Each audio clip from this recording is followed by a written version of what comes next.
Sobrang lakas ng ilog mo guys. Ayun yung galing sa kuwan sa bundok. Lakas din. Pati ito.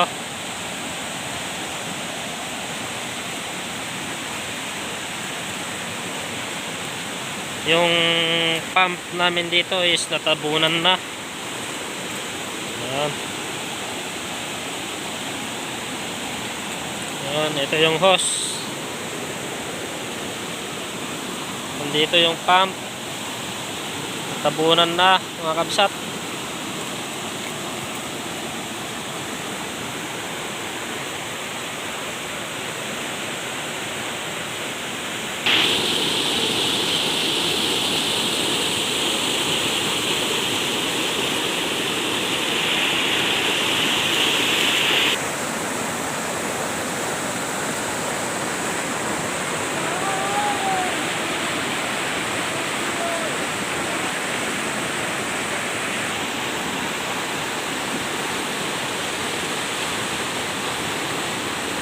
Ito yung galing sa tuktok ng bundok.